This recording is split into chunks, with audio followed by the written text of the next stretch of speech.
સ્વાગત છે મિત્રો આપ સૌનું આપની પોતાની ચેનલ બ્લેસિંગ મીમાં। તો મિત્રો આજે આપણે અમદાવાદના લાલ દરવાજા એરિયામાં આવેલ શ્રી ગણપતિ દાદાના સુપ્રસિદ્ધ અને અતિ પૌરાણિક મંદિરના દર્શન કરવા જઈ રહ્યા છે। મિત્રો તમે વિડીયોમાં જોઈ શકો છો કે સ્વામિનારાયણ ભગવાન પોતે અહીંયા દર્શન કરવા આવતા હતા। આ મંદિરનો પ્રવેશ દ્વાર છે જ્યાંથી એન્ટ્રી લેવાની હોય છે। મંદિરને અડીને જ બાજુમાં એક અતિ પૌરાણિક વાવ પણ આવેલી છે જે તમે વિડીયોમાં જોઈ શકો છો।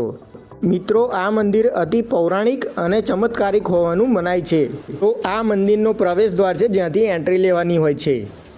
આ મંદિર લાલ દરવાજા એરિયામાં આવેલું છે। આમ તો ગણપતિ દાદાના ઘણા બધા મંદિરો હોય છે, પરંતુ આ મંદિરની વિશેષતા કંઈક અલગ જ છે, કારણ કે આ મંદિર અતિ પૌરાણિક હોવાનું મનાય છે। મિત્રો આ મંદિર 11,000 વર્ષ પ્રાચીન શ્રી સિદ્ધિવિનાયક ગણેશ મંદિર જે રાજા રાણી દ્વારા સ્થાપિત કરાયેલું હતું એને ભોંયરાવાળા ગણેશજી તરીકે ઓળખવામાં આવે છે।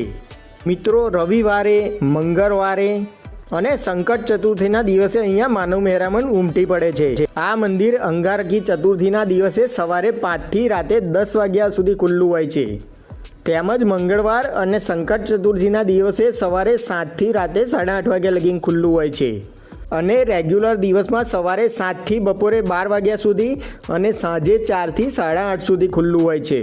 મિત્રો પવિત્ર શ્રાવણ મહિનો સમાપ્ત થઈ ગયો છે અને કાલથી ભાદરવા મહિનાની શરૂઆત થઈ જશે, એટલે કે ભાદરવા સુદ ચોથના દિવસે ગણેશ ચતુર્થી આવી રહી છે। તો ભગવાન શ્રી ગણેશજી તમારી મનોકામના પૂર્ણ કરે અને તમને દરેક ક્ષેત્રમાં સફળતા અપાવે। તો મિત્રો ચાલો આપણે શ્રી વિઘ્નહર્તા ગણપતિ દાદાના દર્શન કરી લઈએ। મિત્રો આ મંદિરના પ્રાંગણમાં જ બીજા મંદિરો પણ આવેલા છે, જેમાં શ્રી સંકટ મોચન હનુમાન દાદાનું મંદિર પણ આવેલું છે જે તમે વિડીયોમાં જોઈ શકો છો। આ હનુમાનજી પણ અતિ પૌરાણિક હોવાનું મનાય છે। દૂર દૂરથી શ્રદ્ધાળુઓ અહીંયા દર્શન માટે આવતા હોય છે અને તહેવારના દિવસે અહીંયા માનવ મહેરામણ ઉમટી પડે છે। તો ચાલો મિત્રો શ્રી સંકટ મોચન હનુમાન દાદાના દર્શન કરી લઈએ। શ્રી સંકટ મોચન દાદા તમારી રક્ષા કરે અને તમને દરેક કાર્યોમાં સફળતા અપાવે તેવી મારી દિલથી પ્રાર્થના છે। મિત્રો આ મંદિરની બહાર નીકળતા જ બીજું ગણપતિનું એક મંદિર આવેલું છે। તે મંદિર પણ ઘણા વર્ષો પુરાનું અતિ પૌરાણિક હોવાનું મનાય છે, ના તમે વિડીયોમાં દર્શન કરી શકો છો।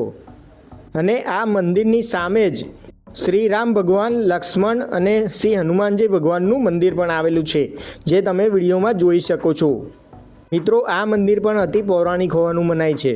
તો આ એરિયામાં જ મહાકાળી માતાનું પણ મંદિર આવેલું છે જેમને નગરદેવી તરીકે ઓળખવામાં આવે છે, અને અડીને જ શ્રી બહુચર માતાનું મંદિર પણ આવેલું છે જે તમે વિડીયોમાં જોઈ શકો છો। તો આ ત્રણેય મંદિરો અમદાવાદના ભીડભાડવાળા વિસ્તારમાં આવેલા છે। અમદાવાદના આ એરિયામાં લોકો લાખોની સંખ્યામાં રોજે રોજ આવતા હોય છે। તો મિત્રો આ છે નગરદેવી શ્રી ભદ્રકાળી માતાજીનું મંદિર, જે મંદિર લાલ દરવાજા એરિયામાં આવેલ છે। આ મંદિર પણ અતિ પૌરાણિક હોવાનું મનાય છે અને ઘણું પ્રસિદ્ધ મંદિર છે। તો મિત્રો જો તમે આ મંદિરોની મુલાકાત ન લીધી હોય તો અવશ્ય લેજો। તો મળીએ મિત્રો એક નવા વિડીયો સાથે। તમને જો આ વિડીયો ગમ્યો હોય તો વિડીયોને લાઈક અને શેર કરજો અને ચેનલને સબસ્ક્રાઈબ કરજો, જેનાથી તમને નિરંતર આવી માહિતી મળતી રહે। સૌ ભાવિ ભક્તોને જય ગણેશ।